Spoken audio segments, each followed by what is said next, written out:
أعوذ بالله السميع العليم من الشيطان الرجيم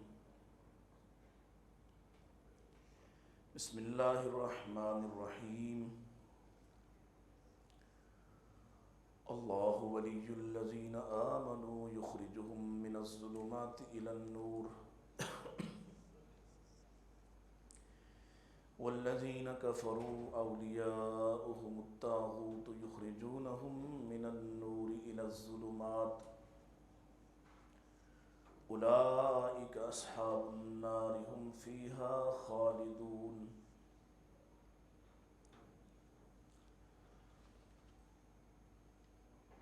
بے پناہ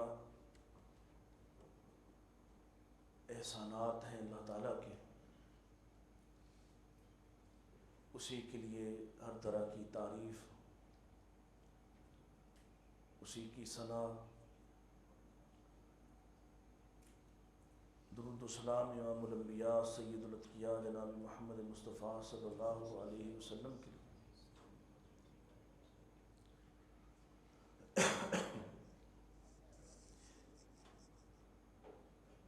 یقیناً اسلام وہ اجالا ہے جو انسان کی تاریکیوں کو مٹاتا ہے، ایسا نور ہے جو گمراہیوں کا علاج کرتا ہے۔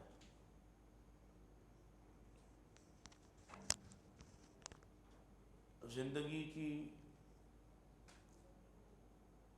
تمام تر گہرائیوں، کٹھنائیوں کا رہنما ہے۔ کوئی پل، کوئی لحظہ، کوئی کیفیت اور کوئی حالت ایسی نہیں ہے جس کی رہنمائی اسلام نے نہ کی ہو۔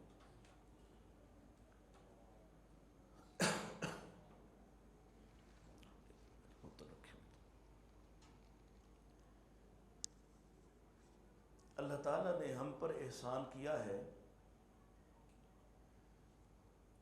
کہ ہمیں اس نور میں، ہمیں اس اجالے میں بغیر کسی محنت کے، کسی مشقت کے، کسی امتحان کے لا کھڑا کیا ہے، اور ہمارے لیے اس مقابلے کو آسان کر دیا ہے۔ یقیناً یہ اللہ کا انتخاب ہے، وگرنہ ہم میں سے کوئی بھی اپنی مرضی سے کسی مسلمان ماں یا باپ کے ہاں پیدا نہیں ہوا۔ آج کی رات کا یہ مختصر سا پیغام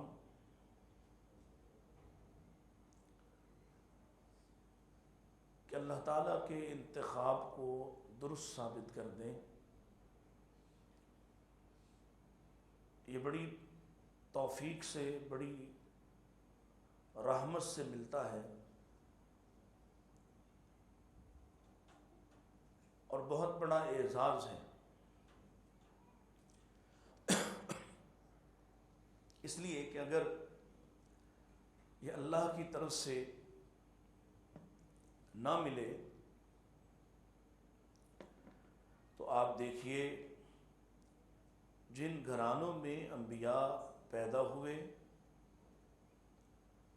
یا خود انبیاء کے گھر میں بعض لوگ پیدا ہوئے اور وہ اس ہدایت سے، اس نور سے محروم رہے۔ اللہ تعالیٰ نے قرآن مجید کے اندر دو ایسی خواتین کا تذکرہ کیا ہے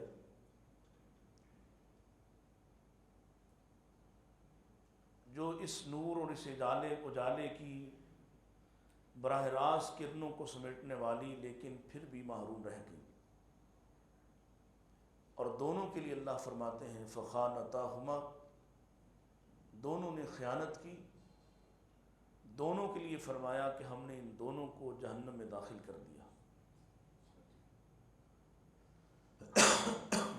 بڑی معذرت چاہتا ہوں، میں چھٹی مانگ نہیں سکتا تھا، اور حالت بہت ہی پریشان کن ہے، اور یقیناً آپ کو پریشان کرنے کا سبب بن رہا ہوں۔ اللہ تعالیٰ اس مختصر سے وقت میں درست بات کہنے کی توفیق عطا فرمائے۔ سو میں عرض یہ کر رہا تھا کہ یہ اللہ کی توفیق سے ہے، نسبت سے اس کا کوئی تعلق نہیں ہے، اور نہ کسی کو کسی نسبت کا صرف اس لیے فائدہ ہو سکتا ہے کہ اس کے پاس وہ نسبت ہے۔ ہاں، اگر وہ نسبت کے ساتھ ہدایت بھی جڑ جائے تو پھر یقیناً نسبت کا فائدہ ہوتا ہے، اس لیے کہ نبی کریم صلی اللہ علیہ وسلم کے فرمان کے مطابق قیامت کے روز تمام رشتہ داریاں، تمام تعلق داریاں، تمام قرابت داریاں ٹوٹ گریں گی، سب کچھ ختم ہو جائے گا، لیکن آپ کی قرابت داری باقی رہے گی، آپ کی رشتہ داری باقی رہے گی۔ اور یہی وجہ ہے کہ سیدنا عمر فاروق رضی اللہ تعالیٰ عنہ نے اپنی رشتہ داری آل رسول سے جوڑنے کے لیے سیدنا علی رضی اللہ تعالیٰ عنہ سے درخواست کر کے ان کی بیٹی سے شادی کی ہے، اور یہ نصیب سے حاصل ہوتا ہے۔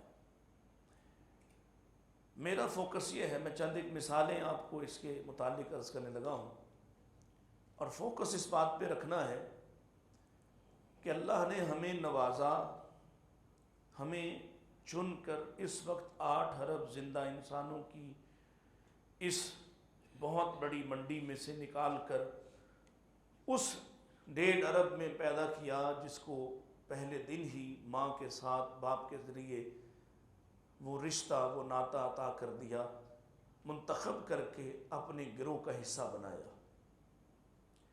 تو کہیں ایسا تو نہیں ہے کہ ہم یہاں بے شمار مواقع ملتے ہیں ہمیں، رمضان کے ذریعے، نماز کے ذریعے، صدقات کے ذریعے، توبہ کے ذریعے، کہ ہم اس رشتے میں جو کمزوری آتی ہے، جو تعطل آتا ہے، جو تاریکی آتی ہے، اس کو مٹا لیں، اس کو ختم کر لیں، دوبارہ سے اپنا رشتہ ناطہ اللہ سے مضبوط کر لیں۔ کہیں ایسا تو نہیں ہم کو مضبوط کرنے والے جو مواقع ہیں ان کو بھی ضائع کرنے والے ہیں؟ اور پھر اس کے بعد جیسے ابھی 2-3 دن بعد اللہ کی طرف سے وہ اعلان جو اب تو نہیں سنا جائے گا، لیکن وہ اعلان اللہ کے نبی بہت پہلے سنا کے جا چکے کہ کتنے ہی لوگوں کے بارے میں یہ اعلان کیا جائے گا، رب صائم لیس لہ من صیامہ الا الجوع، کتنے ہی ایسے روزے دار ہیں انہیں بھوک اور پیاس کے سوا کچھ بھی حاصل نہیں ہوا۔ موقع تھا اپنے رشتے کو مضبوط کرنے کا، قرآن سنا، مساجد میں آئے، پہلے سے زیادہ نمازی ہو گئے۔ تو کیا ہم نے اس موقع سے فائدہ اٹھایا؟ کیا ہم نے اپنا تعلق، اپنی نسبت کو مضبوط کیا؟ کیا ہم نے ثابت کیا کہ واقعی اللہ نے جو احسان کیا تھا، مجھے چن کر اپنے گروہ کا، اپنی جماعت کا حصہ بنایا تھا، میں اس لائق ہوں؟ اگر ایسا نہیں تو پھر آپ کس بات کا انتظار کر رہے ہیں، یا کب تک آپ سمجھتے ہیں کہ مہلت آپ کو ملنا چاہیے؟ ہر روز 5 نمازیں آپ کو واپس لاتی ہیں، ہر روز صدقہ و خیرات کے بے شمار مواقع آپ کے سامنے آتے ہیں، ہر روز بے شمار نیکیوں کے مواقع آپ کو واپس اس اجالے کی طرف گامزن کرتے ہیں، اور پھر یہ اجالا ایسا ہے کہ آپ کی زندگی کو اس نے ایسا منور کیا ہے، کوئی پہلو ایسا نہیں ہے، کوئی ایک بات بھی ایسی نہیں ہے جس کی رہنمائی رسول اللہ صلی اللہ علیہ وسلم نہ کر کے گئے ہو۔ اور میں کہا کرتا ہوں کہ وہ نبی جس نے آپ کو جوتا پہننے تک کے آداب سکھا دیے، وہ نبی جس نے آپ کو کپڑا پہننے تک کے، اتارنے تک کے آداب سکھا دیے، نہانے تک کے آداب سکھا دیے، اتنی روشن یہ کیفیت ہے کہ کوئی ایسی الجھن، کوئی ایسی کھائی، راستے میں آنے والا کوئی ایسا خوفناک موڑ جس کی خبر آپ کو نہ دی گئی ہو۔ نبی کریم صلی اللہ علیہ وسلم ارشاد فرماتے ہیں کہ کوئی ایک چیز بھی ایسی نہیں ہے جو تمہیں جنت کے قریب کرنے والی ہوتی اور میں نے تمہیں اس کی خبر نہ دی ہو، اور کوئی ایک بات بھی ایسی نہیں ہے، یا کوئی ایک گناہ یا جرم بھی ایسا نہیں ہے جو جہنم کے قریب کرنے والا ہوتا، جنت سے دور کرنے والا ہوتا، اور میں نے تم سے منع نہ کیا ہو۔ اتنی وضاحت کے بعد اور ایسی صراحت کے بعد کیا ہمارا رویہ تبدیل ہو جائے گا؟ اس بات کو سننے کے بعد خاص طور پر یہ جو فصلی قسم کا اور یہ موسمی قسم کا ہمارا رویہ ہے اسلام کے ساتھ کچھ، اور یہ بھی چند فیصد پر مبنی ہے، وگرنہ یہاں پاؤں رکھنے کی جگہ نہ ہوتی، اور یہی مسجد نہیں، دیگر مسالے کی مساجد بھی اتنی کم مساجد ہیں اگر ہماری آبادی کے ساتھ ان کا تناسب دیکھا جائے تو ہم ہر نماز میں شکوہ کر رہے ہوتے کہ مسجدیں اور بناؤ یا بڑی کرو۔ ایسا کیوں نہیں ہے؟ اس لیے کہ ہم سمجھتے ہیں کہ بس یہ جو نسبت ہمارے پاس ہے، یہ جو نام نہاد ایک تعلق ہے، یہی کافی ہے۔ یہ کافی نہیں ہے، یہ زیادہ مہلک ہے بنسبت اس کیفیت کے کہ آپ کسی اور مذہب میں پیدا ہوتے تو وہاں سے یہاں تک آنا واقعی ایک مشکل کام تھا، کوئی مارجن، کوئی رعایت آپ کو دی جا سکتی تھی زندہ ہوتے ہوئے کہ نہیں آپ کا قصور نہیں ہے، آپ کو ہندو مت سے آنا پڑتا، آپ کو سکھ مت سے آنا پڑتا، آپ کو یہودیزم سے آنا پڑتا، آپ کو عیسائیوں سے نکل کر یہاں تک پہنچنا پڑتا۔ واقعی مشکل کام تھا، کیونکہ آپ نے دیکھا مسلمانوں کے اندر ایک گروہ سے دوسرے گروہ میں جانے کے لیے کتنا مشکل سفر کرنا پڑتا ہے۔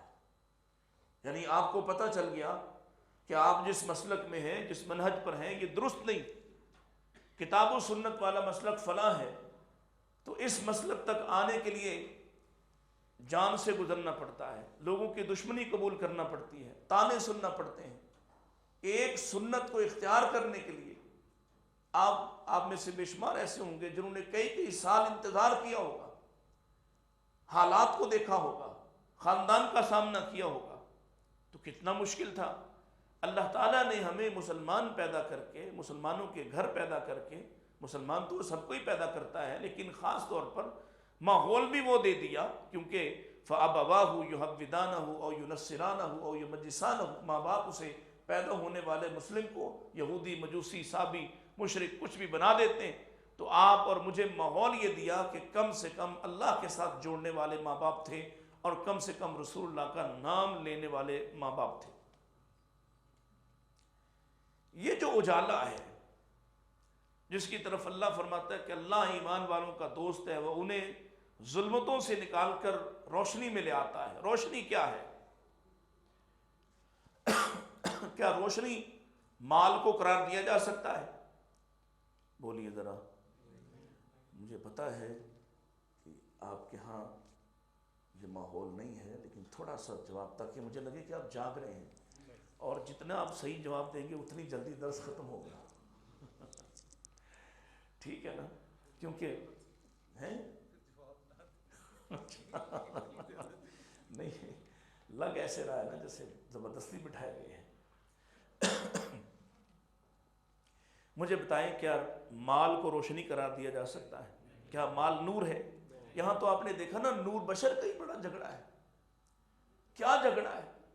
نبی پاک صلی اللہ علیہ وسلم جو نور لے کر آئے اس کو نہیں مانتے، آپ کو نور بنا کر آپ کو انسانوں سے باہر نکالنے کے در پہ ہے۔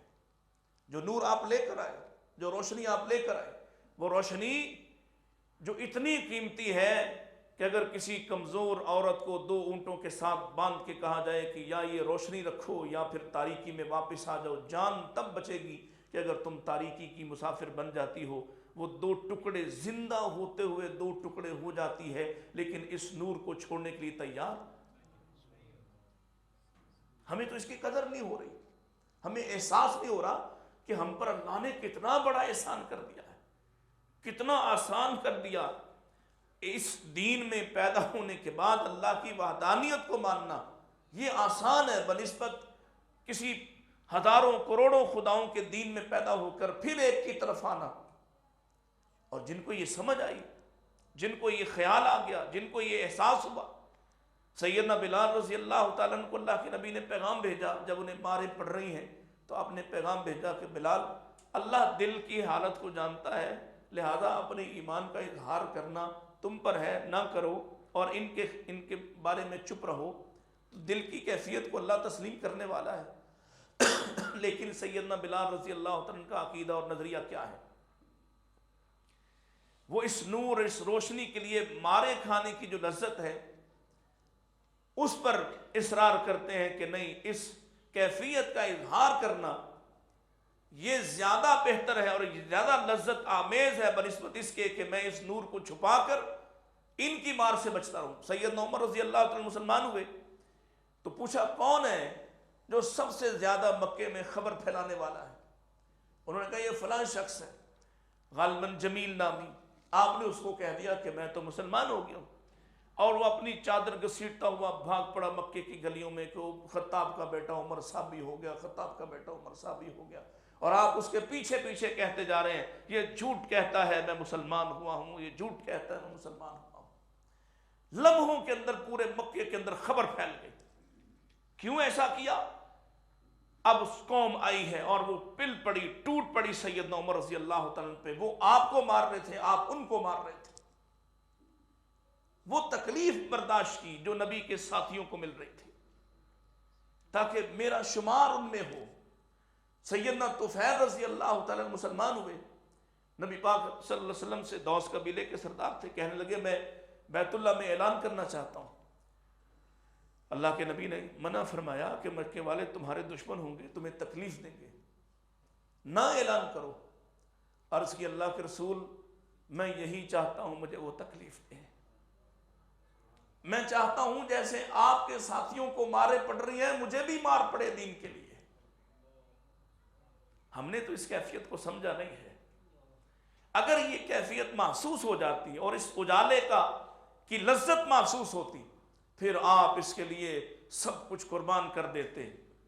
پھر یہ نہ ہوتا کہ اللہ اکبر کی صدائیں بلند ہوں اور مسجد میں آنے والے چند قدم ہوں، پھر یہ نہ ہوتا، پھر یہ نہ ہوتا کہ آپ کو اعلان کر کر کے مسجدوں میں بلانا پڑتا، آپ کا دل خود اس کی طرف راغب ہوتا، مائل ہوتا، رات کی تاریکیوں میں آپ مساجد کی طرف آ رہے ہوتے، کیونکہ اس لذت کا ہمیں اندازہ ہی نہیں۔ ہم تو ایک ایسے ماحول میں پیدا ہو گئے جہاں وی آئی پی پروٹوکول ہے، پیدا ہی مسلمان ہوا، معاشرہ مسلمان ہے، ملک مسلمان ہے، لہذا اس نور کی، اس اجالے کی ہماری نظر میں وہ وقت اور قیمت نہ بن سکی جو اللہ کے دین کا حق ہے،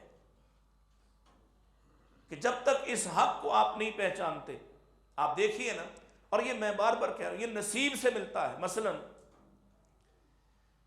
نہیں ملا تو آپ کے گھر میں، جس گھر میں آپ پیدا ہوئے وہاں کے لوگ محروم رہ گئے، حتیٰ کہ دفاع کرنے والے محروم رہ گئے، حتیٰ کہ محبت کرنے والے محروم رہ گئے۔ میں نام نہیں لے رہا کہ نام لینے سے کئیوں کو تکلیف ہوتی ہے، آپ سمجھ جائیں گے، میں وضاحت کر رہا ہوں کہ جس گھر میں پیدا ہوئے اس گھر کے لوگ، رشتہ دار، قرابت دار محروم رہ گئے، دشمنی اختیار کر لی۔ ایک طرف وہ ہیں جنہوں نے دشمنی اختیار کی، اور دوسری طرف محبت کرنے والے بھی محروم رہ گئے، دفاع کرنے والے بھی محروم رہ گئے۔ اور اگر نصیب میں تھا، کہاں سے چلے سلمان فارسی رضی اللہ تعالیٰ عنہ، سب کہہ دیتے کہاں سے چلے ہیں؟ اور نبی صلی اللہ علیہ وسلم کی رسالت کا تذکرہ سننے سے بھی پہلے کا سفر جاری ہے۔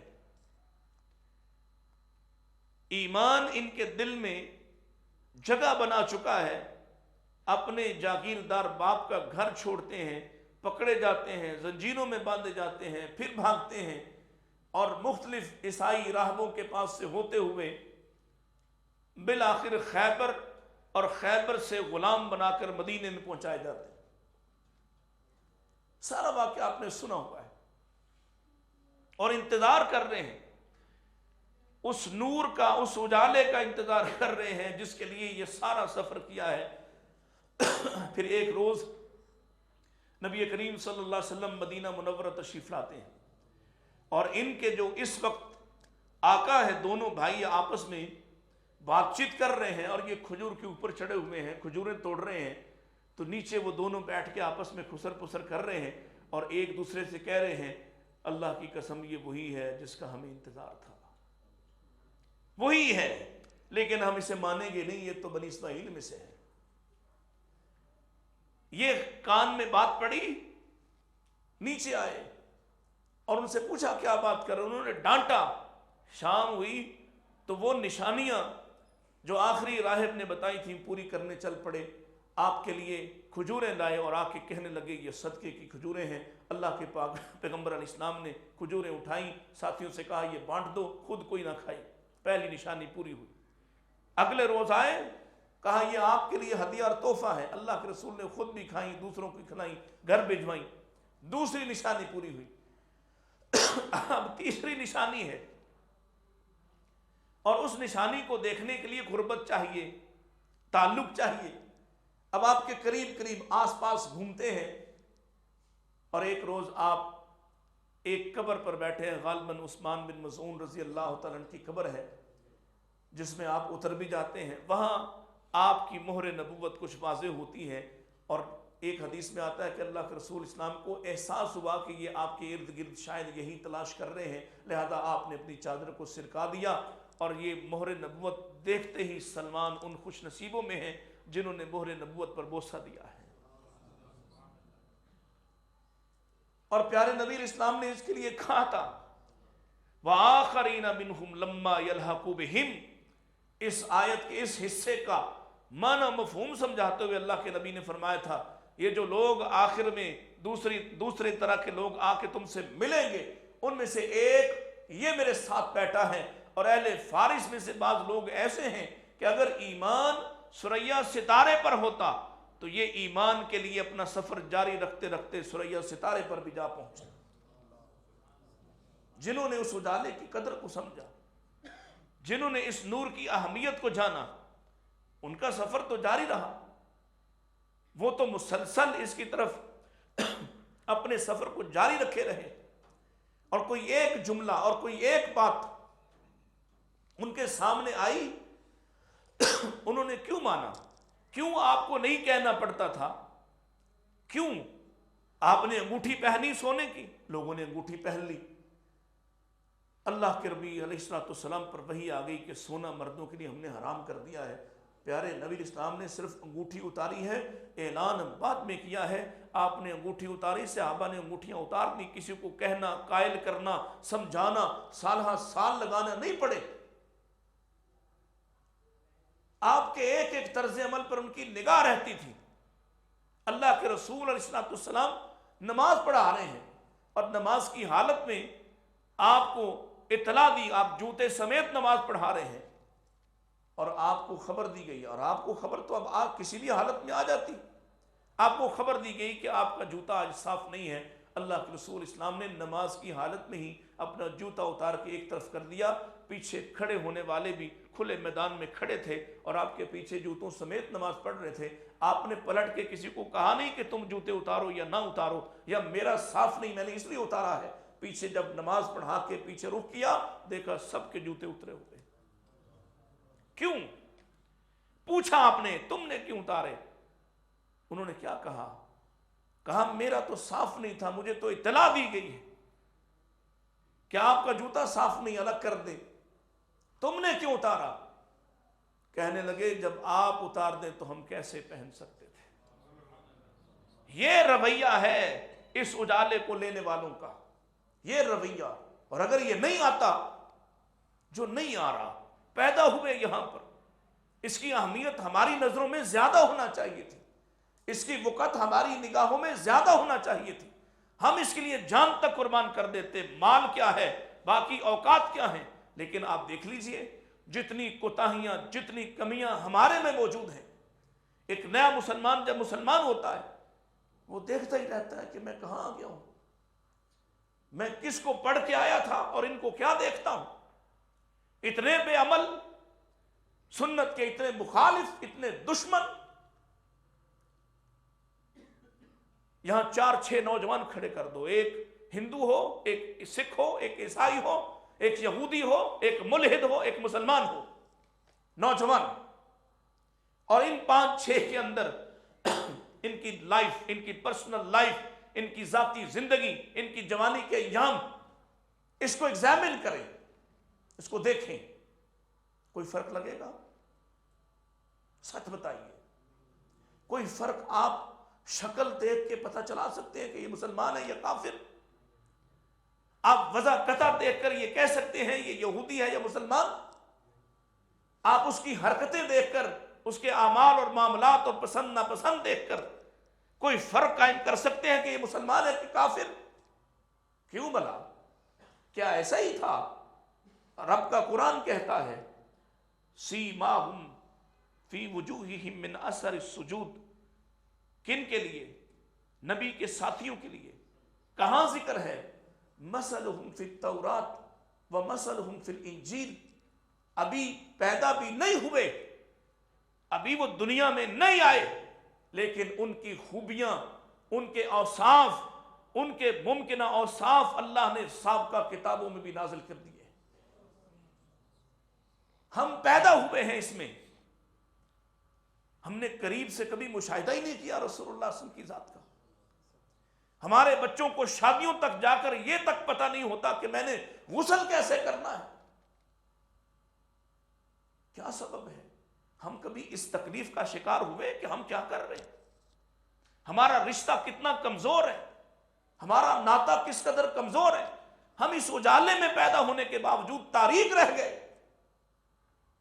اس سراج منیر کے ساتھ ہمارا واسطہ ہو اور ہمارا کردار، ہمارا اندر، ہمارا ظاہر و باطن اتنا تاریک تر.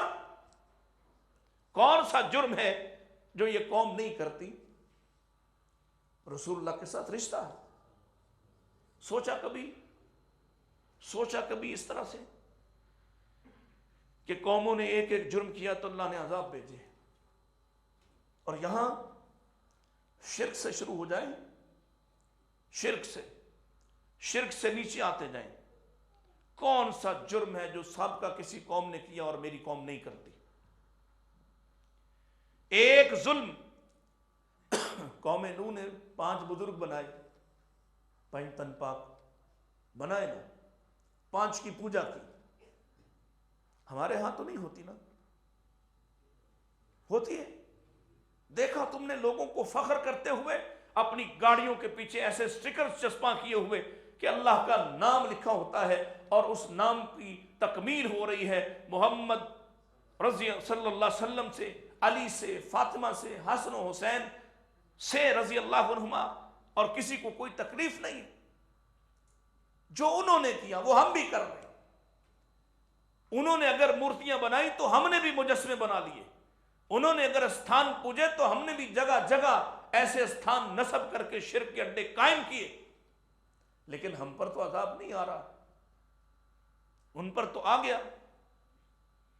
رویہ تو ہمارا بھی ویسا ہی ہے. وہ مسلمان بھی نہیں ہوئے تھے، وہ پہلے شرک کر رہے تھے، نبی بعد میں آئے ہیں. ہم پیدا ہی نبی کی نبوت اور رسالت میں ہوئے ہیں، شرک ہم بھی کر رہے ہیں. اگر وہ عورتوں کو چھوڑ کر مردوں کے ساتھ بدکاری کرتے ہیں تو ہماری قوم بھی کر رہی ہے. اگر وہ ماپ تول میں کمی کر رہے ہیں تو ہماری قوم بھی کر رہی ہے.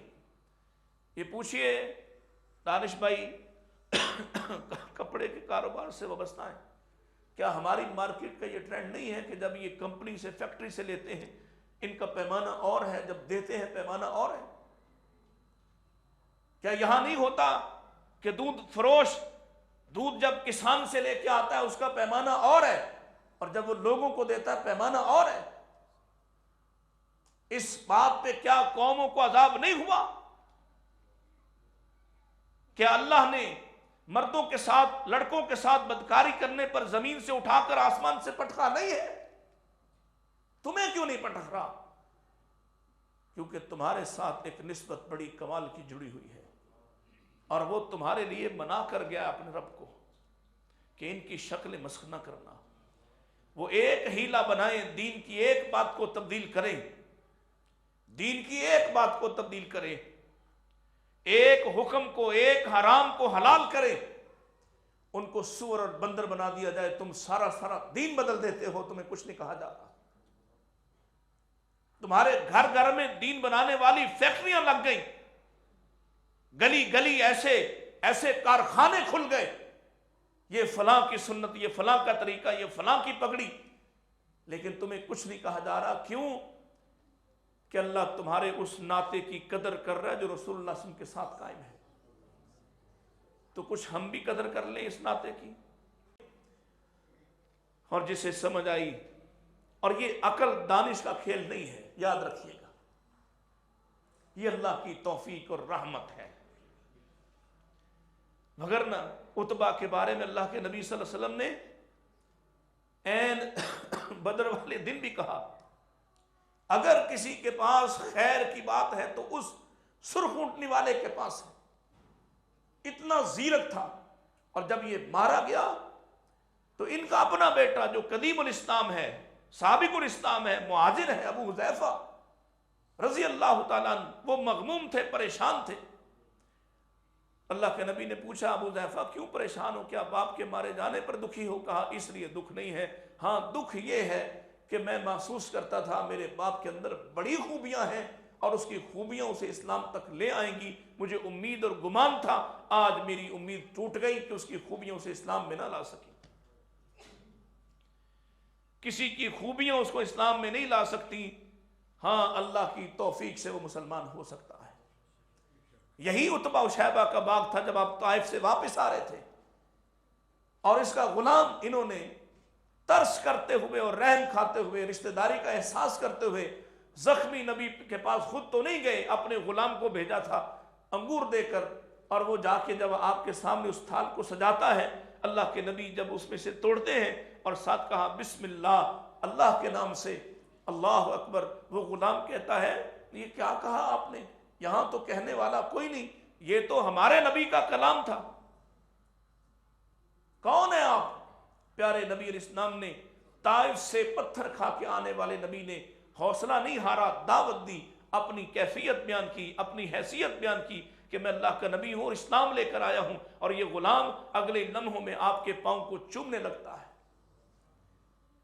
غلام آگے بڑھ گیا، غلام اداس نامی غلام جس کا تذکرہ قیامت تک زندہ رہے گا، مثال بن کر، کیونکہ اس نے اس اجالے کی قدر کر لی جو اللہ نے اس کے سامنے پیش کر دیا. ہم نے کیا کیا ہے اور ہمارا مزاج کیا ہے اور ہم کس بات کا انتظار کر رہے ہیں؟ سچ بتائیے، اپنے آپ سے پوچھئے. آج یہاں جو بیٹھے ہیں میرے سمیت، کیا ہم مطمئن ہیں؟ کیا ہم نے ایسی توبہ کی اللہ سے اس رمضان میں کہ ہمیں لگا کہ ہمارا پچھلا سب کچھ معاف ہو گیا ہوگا؟ ہمیں یقین آیا کہ ہم نے سابقہ کوتاہیوں گناہوں کا ازالہ کر لیا؟ وہ کیسے لوگ تھے؟ غلطی ہوئی، گناہ ہوا. میں یہی مثال دے کر بات کو ختم کر دیتا ہوں، موسم بھی بدل گیا ہے. انہیں احساس تھا اس بات کا، کوتاہی ہوئی، اللہ کے نبی صلی اللہ علیہ وسلم کے پاس آئے. واقعہ آپ نے سنا ہے، میں صرف دوہرا دیتا ہوں مختصر سا. آ کے کہنے لگے اللہ کے نبی مجھے پاک کر دیجئے، مجھ سے گناہ ہو گیا ہے، مجھے پاک کر دیجئے. آپ نے اس سے چہرہ ہی پھیر لیا، اس کی بات ہی غور سے نہ سنی. سنی تو ہے لیکن اس کو موقع دیا ہے کہ چلا جائے.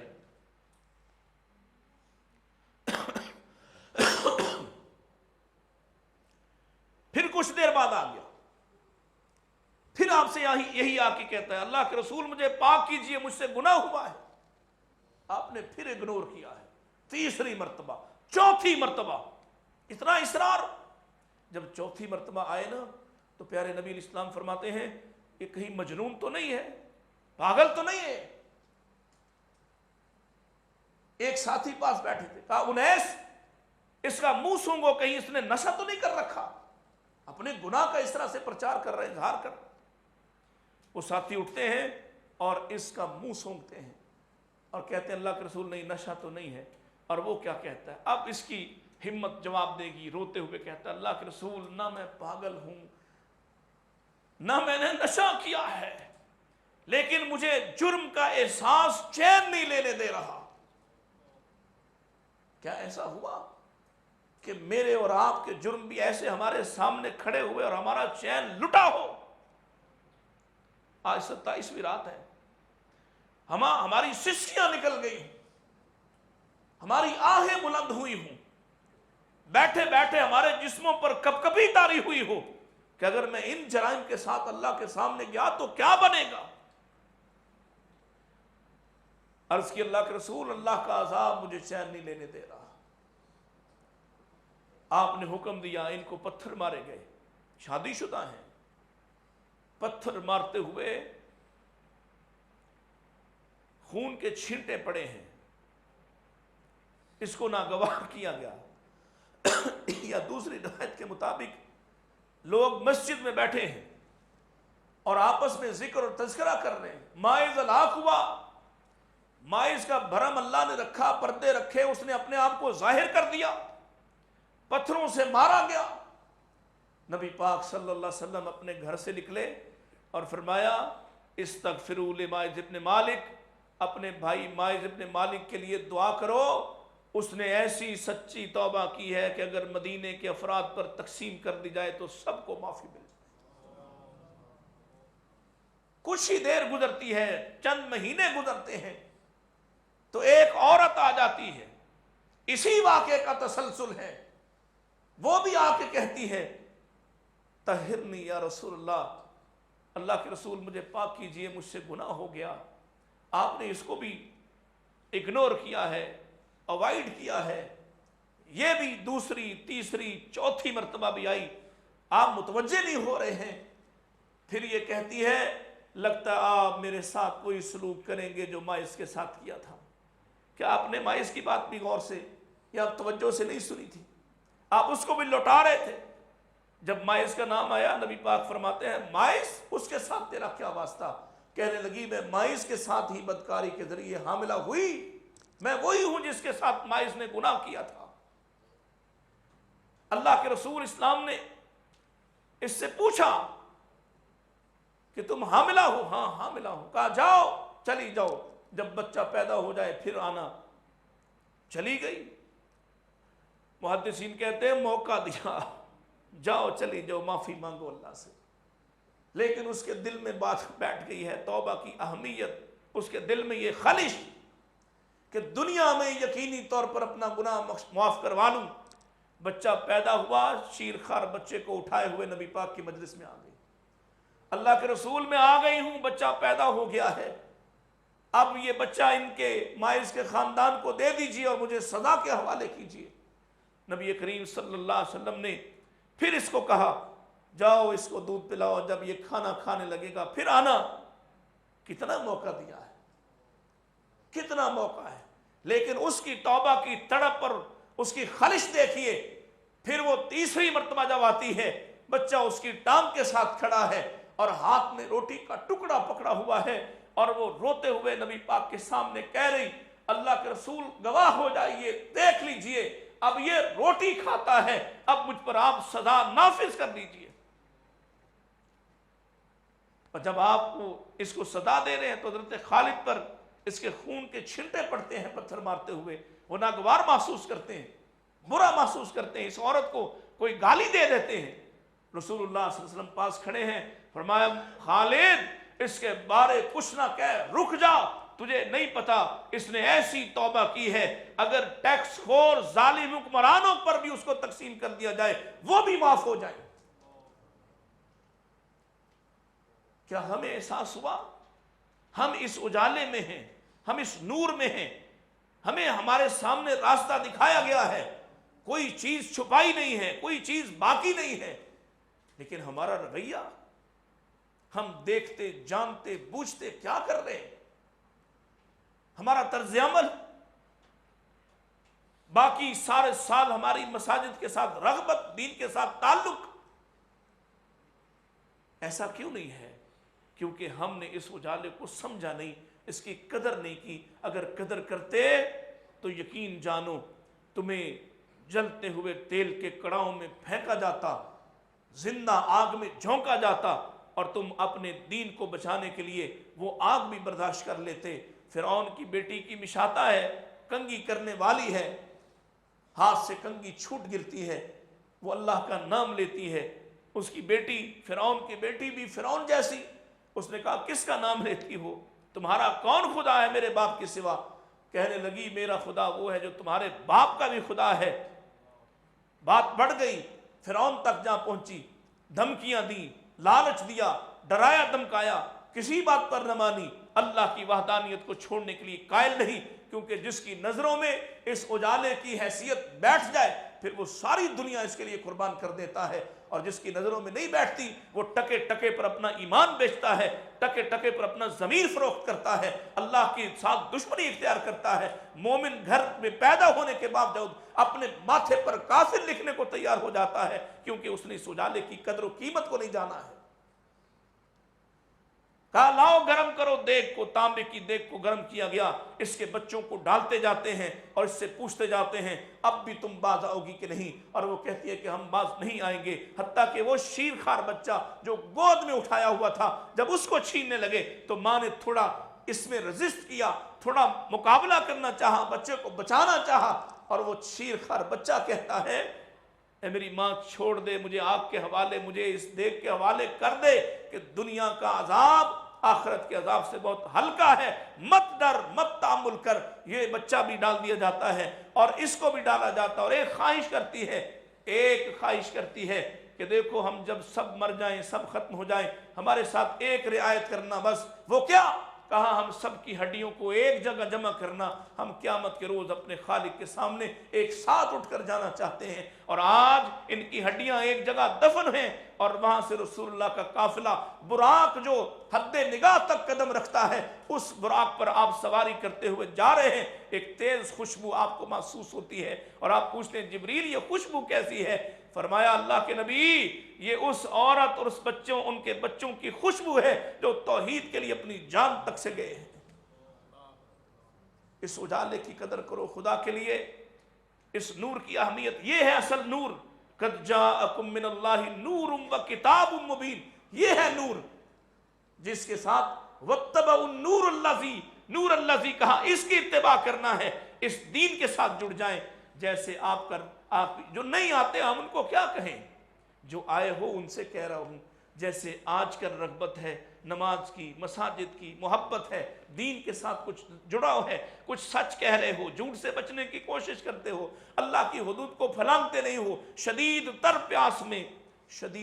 پیاس میں ایک قطرہ تنہائی میں بھی اپنے حلق میں نہیں انڈیلتے ہو، یہ والا احساس باقی ساری زندگی میں بھی پیدا کر دو، انشاءاللہ آپ کامیاب ہو جائیں گے۔ اللہ ہم سب کو ہدایت کے ساتھ زندہ رکھے اور ہدایت پر ہی ہمارا خاتمہ ہو۔ وآخر دعوانا ان الحمدللہ رب العالمین۔